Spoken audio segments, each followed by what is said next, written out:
Hey there, everybody. Happy Friday and welcome to Banfield. I'm Jesse Weber in tonight for Ashleigh. Lucky for all of us, the people who dart around the country killing other people at random is a very small group.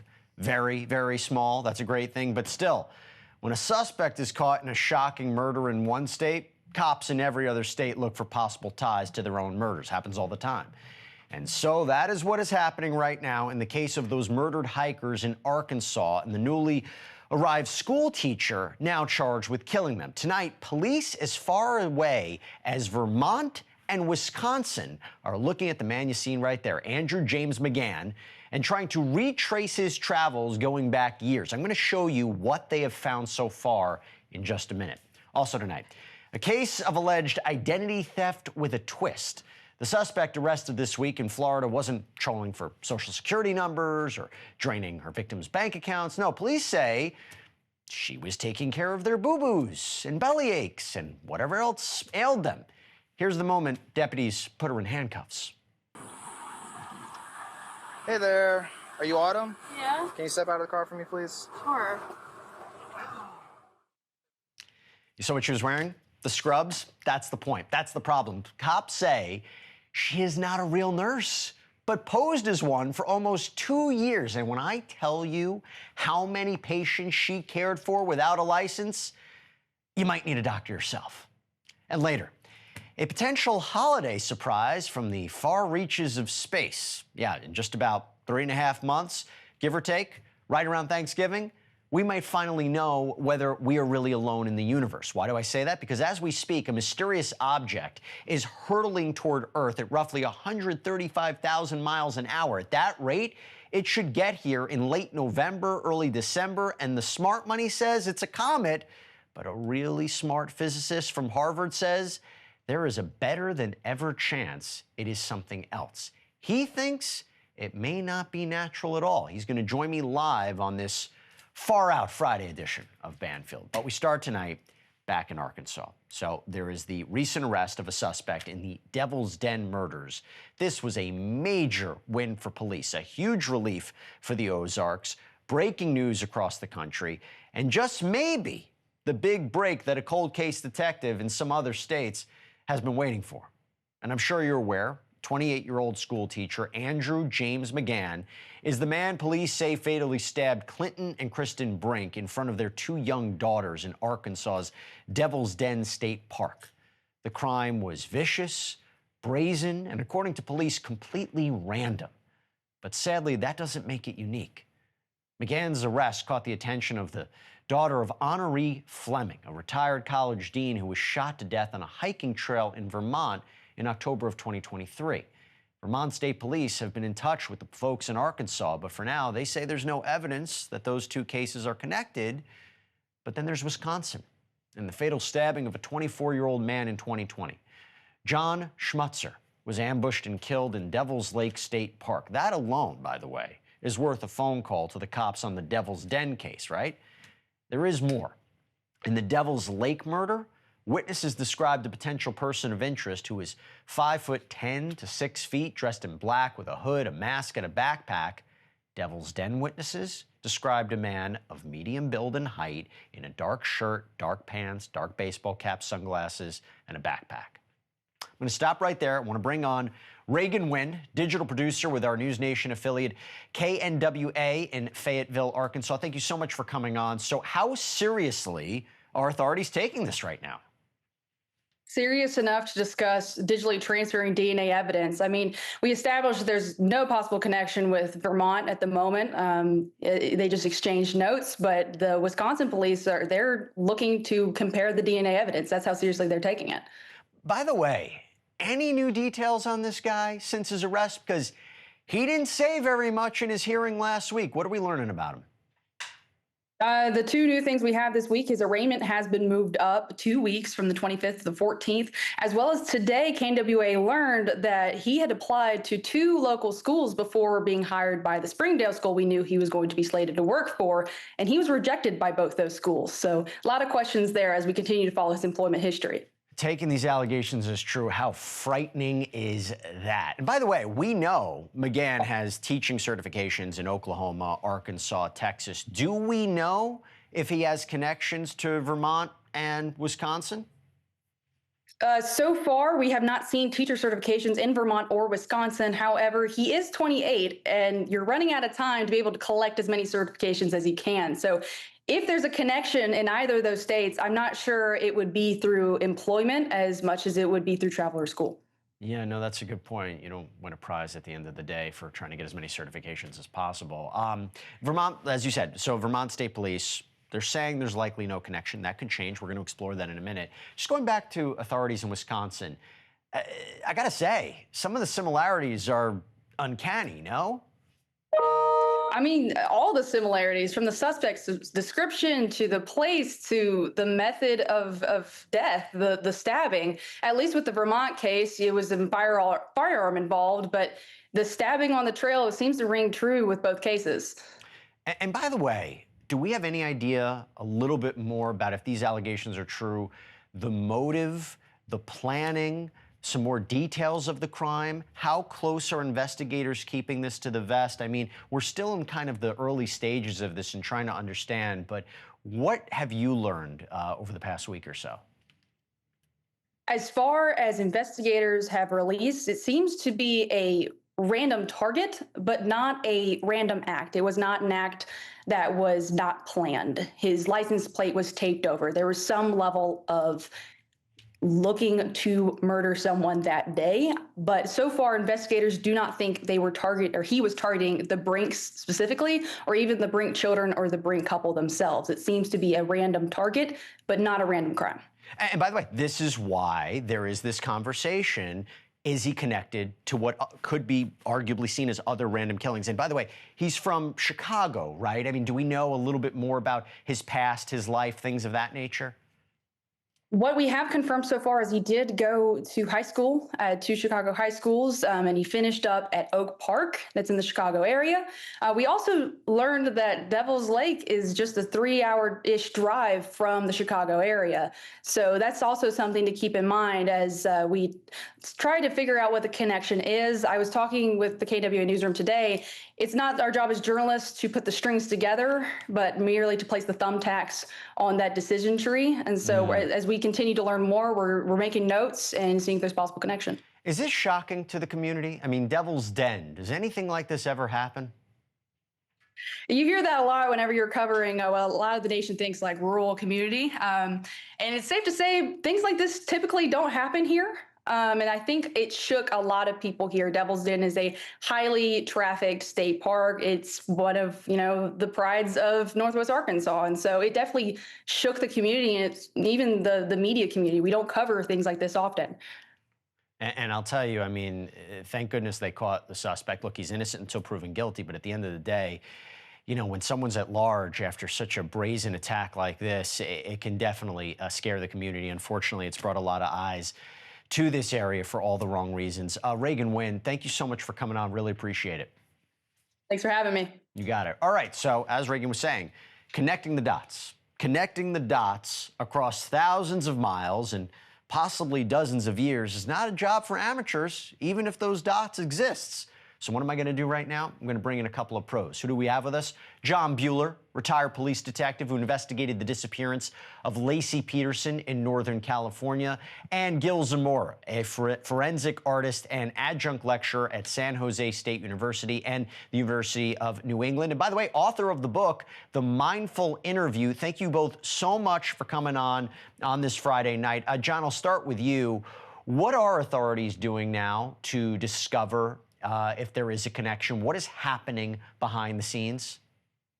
Well, most likely what they're doing is they're putting together a DNA profile and doing the comparison on that. Now, those things usually take a little bit of time because it has to go to the lab and they have to do the comparisons there. But more than likely, they've already prepared what's called a VICAP. It's a Violent Criminal Apprehension Program bio of the case that is submitted to the FBI. And anytime you have a murder, whether it's solved or not, it's always a good idea for the investigators to do a VICAP in case there's any other similar cases out there that were never solved, that they could link to the particular way this crime was carried out.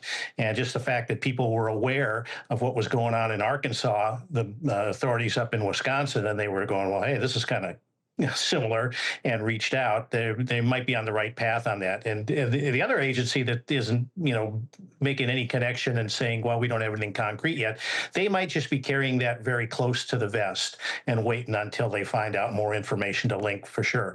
But the interesting about the Wisconsin case is they really didn't do anything that I could find. They didn't announce what was used to do the murder. So they are keeping that pretty close inside the investigation, which is always a good idea. It doesn't help the public a lot because they're curious about it, but it helps the investigators to sort out who did it and who didn't when it comes to doing an interview and a confession. 100%, because the release of information is key, especially if you have a suspect who says something that only the killer would know. I'm not saying that's the situation here, but something to think about. Okay, Gil, over to you. So happy to have you here. Why? Because first of all, you have this sketch from Arkansas, which we now believe is Mr. McGann, and then you got the sketch from Vermont. What do you take away? Do they look similar to you? Do they look different? And how reliable are sketches? Well, all I can tell you is right off the bat, bottom line for me, the sketches depict different individuals. That bottom line for me. That's the way I see it. But more importantly, why do you think that? The obvious things that come across right off the bat for me are the nose and the eyes right off the bat. They appear to be different ages. So whoever the eyewitness was and how they were described them in different terms. And what I was going to get to is, instead of looking at the images themselves, what I want to do is I want to find out three other things. I want to know whether the assessment of their recollection, whether the eyewitness was asked, if you saw this person again, would you recognize them? That's really important before you start the interview, because we want to know whether they're going to be able to identify them later in a photo lineup or not. Secondly, you want to know whether reference images were used and whether they were used to contaminate or to stimulate memory, because it can be used to contaminate memory later. And third, I'd want to know whether the interview was actually recorded, because when it's recorded, the agency themselves can actually take a look at the interview themselves and figure out whether they can rely on that information more reliably. Those are all great points, and it actually makes me wonder about something. Is it possible you could have two people, okay? They see the same person, and yet their recollection of that person, their description of that person, the renderings of that person could look completely different. So again, for argument's sake, let's say you had two people who looked at the suspect, Mr. McGann, and you have what appear to be two completely different sketches. Is that possible? Have you seen that happen before? That's definitely a possibility. I've been in many serial cases where I've interviewed multiple witnesses at different times and have seen the suspect at different times, day or night, from different vantage points. But what the through line on those sketches are, they appear to be very similar in features. So what I mean by that is, overall, there seems to be this archetype that's running through both sketches, regardless of the accessories being used here, right? We've got a baseball cap versus no baseball cap versus different hairstyles. But the face itself, there's something about that when people see them that is going to tie them together. And most of the time when you're working with multiple eyewitnesses, they can make those determinations, especially if they got a good look at them. That's why it's important to ask, if you saw them again, would you recognize them? That confidence alone will help you to move forward with that interview. Yeah, I think it's a fascinating piece of the investigation. Jon, so we were talking before about how Vermont authorities right now are ruling out a connection. Do you think that's premature? I mean, there are certain similarities here that can't be ignored. Is it a little too fast to say there's no connection, or is that standard to say it at this point? Well, hard to know what they have, of course. Maybe they have something, and obviously they do, that we don't know about. But I don't know if I would box myself into just saying it couldn't be related unless I had something that was concrete on that. Again, they might be carrying it pretty close to the vest. I don't think that's standard procedure that I would automatically say, oh, no, it can't be. I'd be looking into it, and I'd just leave it open. Quick shout out to Gil. He did a forensic sketch for me back in the mid-'90s. I don't know if he remembers it or not, but I brought a guy over to San Jose PD that had seen a killer running through a parking lot at a mall in Modesto. He'd done a completely random murder to a woman in a car. Gil did the composite sketch. We put it in the paper. The killer's sister-in-law called the next day. I bow at the altar of Gil on a weekly basis, just so you know. Don't we all? I feel like we all do, Thank right? you. Don't we, Gil? Yeah. Thank you so much. Yeah, no, it's look. I think it's an incredible science. I think it's an incredible piece of investigative work. And Gil, I want to ask you one more point about that. And I just want to put that to the side for 1 second because, John, there was something that you mentioned when you're looking at this, the time frame, right? The time frame I think is key too. We're not talking about something 20 years ago, 10 years ago, 2020, 2023. Right? Two different states, 2020, 2023. Does that affect the analysis? Does that affect the investigation? What do you think about it? Well, for me, I think we're in a pretty good boat when it comes to that stuff because there's going to be records that are still going to be available, whether it's travel records, credit card records. So you might even have some phone records that could be, tied together on things like that. Maybe job application records, things like that. It provide a little bit of a opportunity for a road trip for the detectives to dig into that stuff, and that's always interesting because you never know what you're going to come up with that. But the fact that it isn't a decade ago or 2 decades ago makes it a little bit easier for the detectives to sort that out. No, 100%. And Gil, going back to something, I'm looking at this sketch, and I got to say, when I look at the sketch and when I look at Mr. McGann, they look similar, but they also look different. How accurate do you think that sketch was for the Devil's Den? Well, I'm never going to get into accuracy. That's not what I'm going to do. What I will tell you is this. What you're seeing as an individual that's seeing now the end result. So that's what usually happens. The public sees the person, and now we start trying to make connections. Yeah. The one thing I will say is whoever described these two individuals here in those sketches definitely saw something in the eyes. And that's something that definitely comes across in this person's mugshot. So I will say that much. Whoever the individual was definitely had an intense look, and the eyewitnesses picked up on that, which I think was really important in the interview itself. No, I can definitely see that we're putting a side-by-side shot. I think that's pretty accurate. John, real quick, 20 seconds. They trying to get information from McGann right now about Vermont and other states he might have been a part of, Wisconsin? Well, it's really ripe for getting additional information from him right now, because if you have a death penalty thing hanging over him, maybe you can work a conversation with him. If you keep the avenue of communication open with him, he might already have an attorney. He might not agree to that. But if you can at least approach the attorney, if you've got something going on, and make a deal with him that he could avoid the death penalty to clear up some other unsolved cases, that's something that I would be kind of looking at as trying to work something with him. Jon Buehler, Gil Zamora, thank you both so much for coming on. As I said, pros, who better to talk about than you guys? Thank you so much. And it's a shame you guys don't like each other. It's a shame you guys don't like each other. Oh, terrible. No, but seriously. Thank you, John. I appreciate it. Right back at you. Awesome. Thanks, guys. Have a great Friday night. Bye-bye. All right. Coming up next, handcuffs and nurses' scrubs. Not a great connection. But I got to tell you, handcuffs actually probably wouldn't go well with anything, but police say that the uniform is the only legit thing about the person being arrested here. She is an alleged nurse who allegedly treated thousands of patients with no legal authority. How was she allegedly able to fly under a Florida hospital's radar for what, almost 2 years? I've got the sheriff who took her into custody. That's next.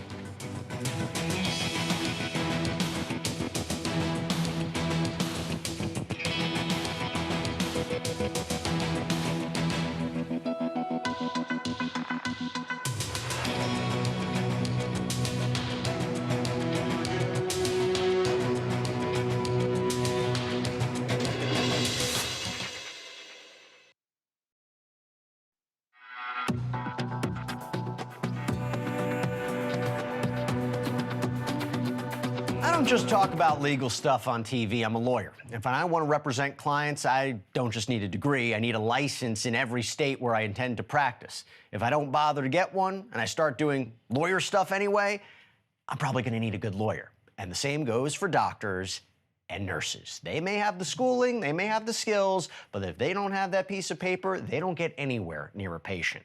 That brings us to Autumn Bardisa. Most likely knew all of that, but police in Palm Coast, Florida say she worked as a nurse in a hospital caring for a lot of patients anyway, for almost 2 years, using somebody else's license. The hospital fired her in January of this year, but the other shoe didn't drop until Tuesday of this week. Hey there. Are you Autumn? Yeah, Can you step out of the car for me, please? sure.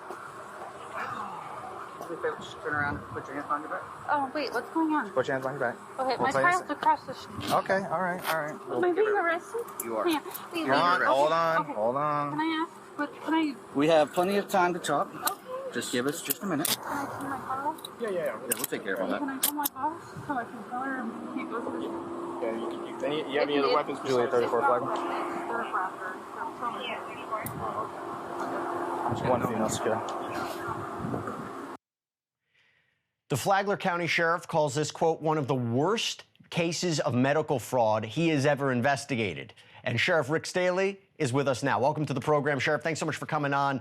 I can't believe this. This alleged fake nurse gave hands-on care to, what, over 4,000 patients? How on earth did this happen? How'd she get away with it, allegedly?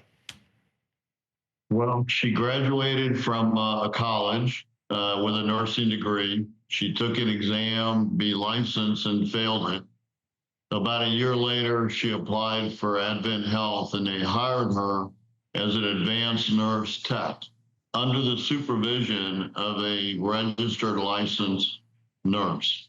As part of that employment requirement, she was required to successfully pass the state licensing exam. Jump forward a few months, and she was scheduled to take another exam. She failed to show up to take it. Jump forward a few more months, and when she's challenged by the HR department at the hospital, she says, "Oh, I just took the exam and I passed." And they said, "Okay, what's your license number?" She gave them a license number. They ran it in the state system, realized the last name was different. So they challenged her, "Why is the last name different?" She goes, "Oh, I just got married." It was like, "Okay, congratulations, but we need a copy of your marriage certificate." Well, as things went along, that fell through the cracks. She never provided it at all. And then so now they consider her a registered nurse, as if she has a license. And what she had done was assume the name and the identity of another nurse that is in fact registered in Florida and licensed, who had the same first name, but a different last name. And ironically, they went to the same college together, but they did not know each other in college. Unbelievable. Even more ironic is this other nurse whose identity was stolen and license was stolen, actually works for Advent Health also, but in South Florida. And so as things progressed, she was doing everything that a registered nurse should do, and she was up for promotion to a charge nurse. And that triggered a review of her file. They realized that she had never provided the marriage certificate. They ordered her to do it a number of times. She didn't do it. They ended up firing her.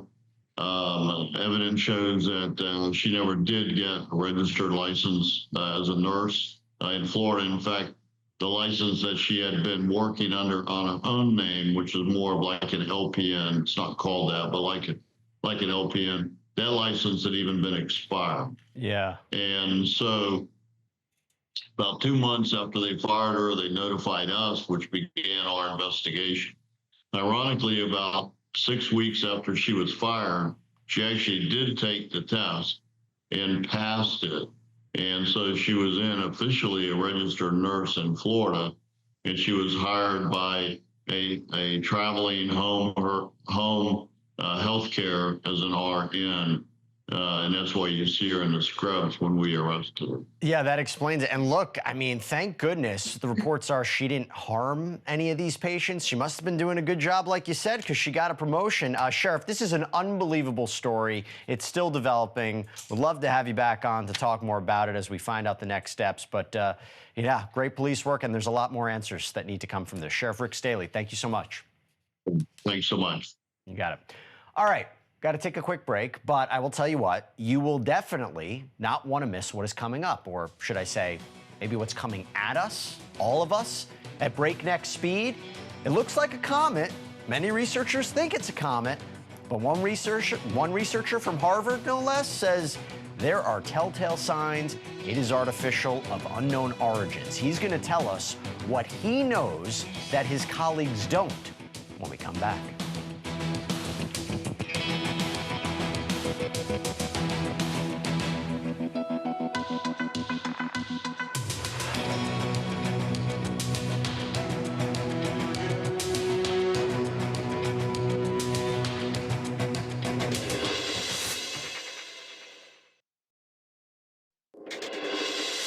As Banfield viewers are well aware, not all mysteries are whodunits. Some of the biggest mysteries in the universe are all about other questions, like the question facing skywatchers tonight.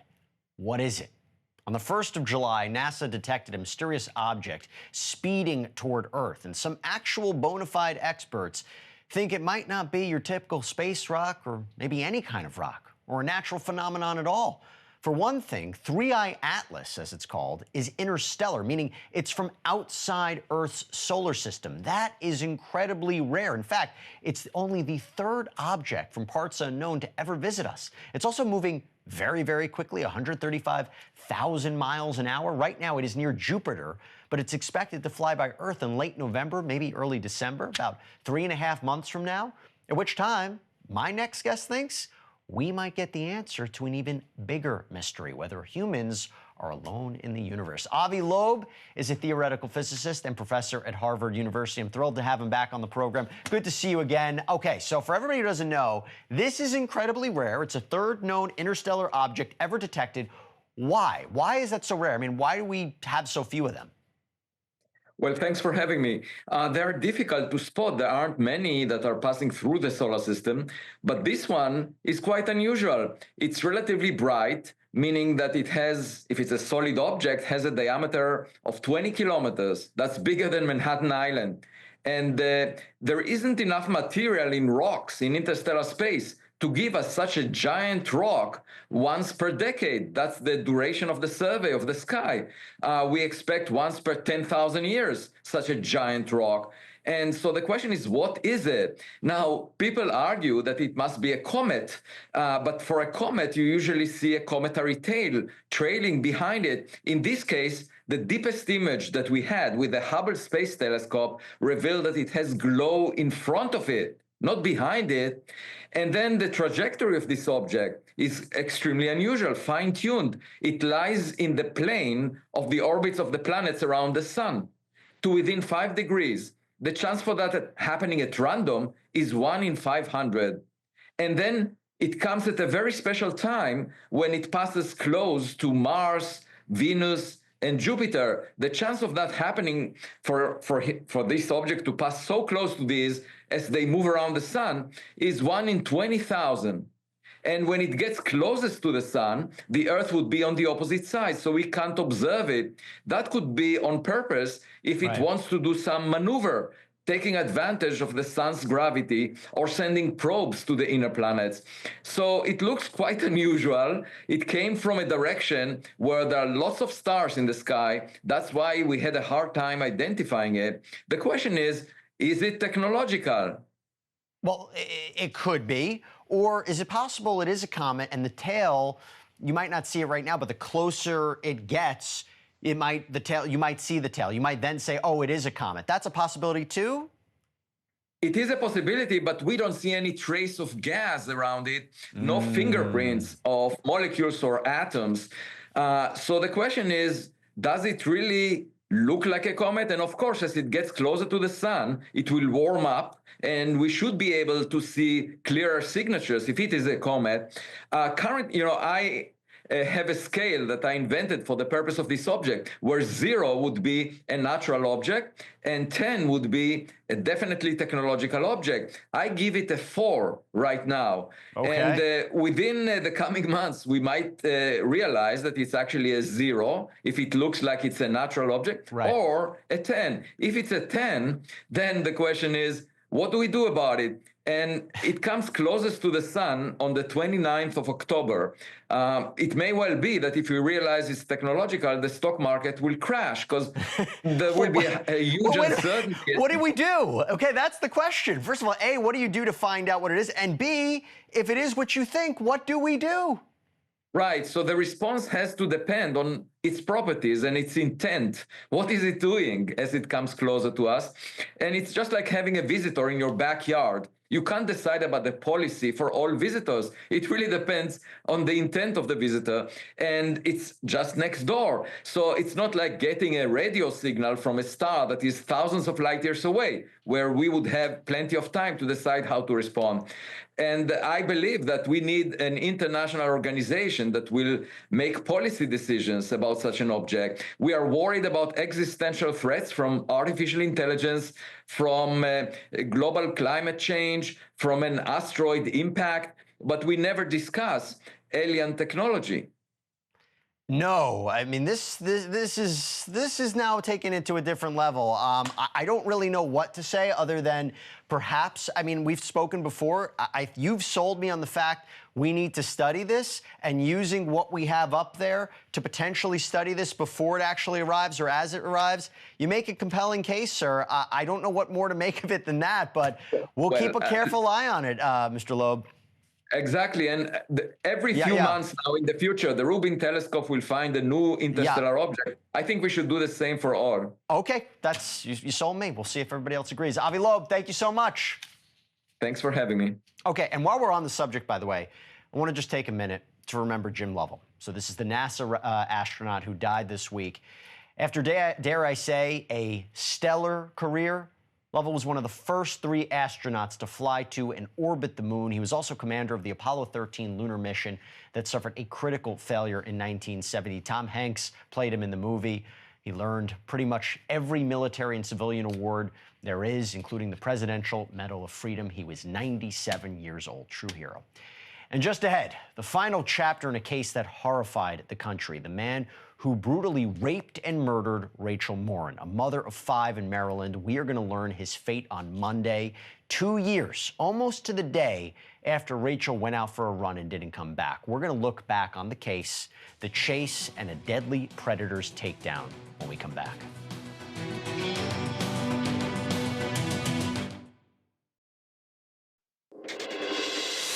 It was 2 years ago this week that Rachel Morin did a perfectly ordinary thing on a perfectly ordinary evening and paid for it in unspeakable ways. I know you remember what happened. The ambush on the jogging trail, the rape, the killing, the months-long hunt for a suspect, and finally the capture, the trial, the speedy conviction. On Monday, Rachel Morin's killer will stand before a judge in Maryland to learn his fate, which I can tell you already is going to be a damn sight better than his victims. Ashleigh Banfield looks back on the case. It was a little after 6 p.m. on an August Saturday in 2023 when Rachel Morin parked her car near the entrance of the Ma and Pa Trail. She still had a good 2 hours to get in a run. And for a 37-year-old mom of 5 and a fitness fanatic, this trail was more than a workout. It was a refuge, a place to unwind, to recharge, to clear your mind after a hectic day. It used to be a railroad line. The Ma stands for Maryland, and the Pa stands for Pennsylvania. But as a green space, it sees more traffic than ever before, on foot and on bikes. And while Rachel Morin never expected to have the trail to herself, she most certainly did not expect to face a killer just minutes after starting her run. That killer was lying in wait for Rachel or for someone to come around a bend. But he probably didn't wait long. And when he saw his chance, he took it. He grabbed Rachel Morin and dragged her through the woods and then raped her and beat her to death. When the unimaginable violence was over, he dumped Rachel's body in a drainage culvert And hours later, when Rachel didn't come home, her new boyfriend, Richard Tobin, reported her missing. Police searched the trail and the surrounding areas, but they came up empty-handed. And it wasn't until early the next afternoon when a passerby spotted Rachel's naked body and called 911. We just received a call from a Cecilia who's advising that she has located the missing Rachel Morin subject on the Montauk in a tunnel that runs under 23 Priority 4 near mile marker 2.75 on the Montauk. Police called the attack a potentially random act of violence with no obvious suspects or leads. The boyfriend was ruled out from the start. But just 11 days later, on August 17th, a major break in the case. DNA from Rachel's crime scene matched DNA from another crime scene. A crime scene that was almost 3,000 miles away in Los Angeles. That's where a man had committed a violent home invasion, assaulting a 9-year-old girl and her mother. And it wasn't just DNA that he left behind. He left behind this video clip while making his getaway after the assaults. But the suspect's name and his whereabouts remained a mystery for months. 6 months to be exact. That's when investigators released a sketch, hoping for another break. But it really turned out to be the DNA in the case that led the way, and it was the DNA that eventually solved it. Genetic genealogy turned up potential family members of the suspect in El Salvador, and those relatives gave the FBI a name: Victor Martinez Hernandez, who at just 23 years old was also wanted for the murder of a young Salvadoran woman. Hernandez had slipped into the United States illegally no fewer than 4 times in 2023. On 3 separate occasions, he was caught and deported. But on his 4th attempt, he made it past the border and made a break for it. He blended into the population, making his way north and east and west all throughout the United States. But authorities still had no idea where to find him. They ran down 1,000 tips that took them to 7 different states. And finally, on the 14th of June, 2024, Victor Martinez Hernandez was spotted on a bar stool in Tulsa, Oklahoma. And the manhunt was over. At one point, when things seemed like really bleak and hopeless, the lead detective said to me, he said, "Patience will win in the end." The suspect was promptly sent back to Maryland, where charges of first-degree murder, first-degree rape, and kidnapping were waiting. It took the jury all of 1 hour to convict him, right across the board. So now, it's all over but the sentencing. And prosecutors want life in prison without the possibility of parole, to make sure that Victor Martinez Hernandez never has the chance to hurt anyone ever again. In a quick programming note, Rachel Morin's mother, Patty Morin, is going to join us on Monday after the sentencing, along with her attorney, Randolph Price. Still ahead tonight. Got nothing against parrots as pets, but the line is always Polly want a cracker, right? Polly want a cracker, not crack. Also, it might not be the best idea to have a talking pet if you're part of an underground drug ring. What could go wrong, you're asking? The answer in our What in the World block after the break.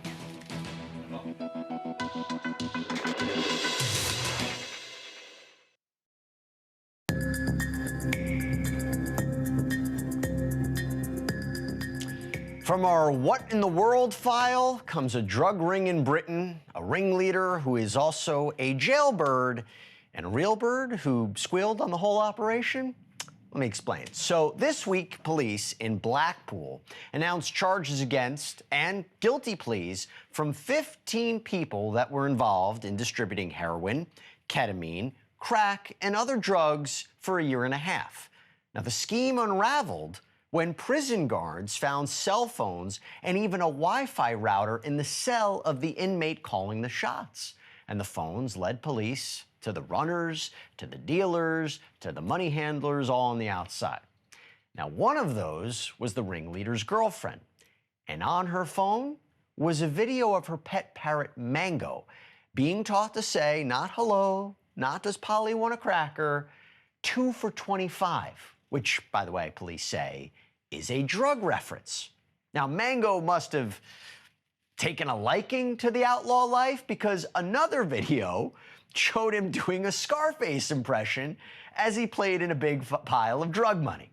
Now, the already locked up kingpin was given another 19 and a half years to start after his current term of 15 years. His girlfriend got 12 years. The others got less. There's no word yet on Mango, but I got to imagine the cops are keeping an eye on him since he's one heck of a flight risk. How could I not do that? Come on. I mean, that was an easy get. I could have not. All right, everybody. It's been great filling in for Ashleigh this week. Thank you so much for allowing me into your home. You can check me out on my Sidebar podcast through Law and Crime next week. A lot's happening. We're expecting the Brian Kohberger body cam footage to come out. Hope everybody can check that out. And obviously, we're going to be following more about the latest in the Rachel Morin sentencing. But that does it for us tonight, for this week. Thank you so much for watching. Cuomo starts right now.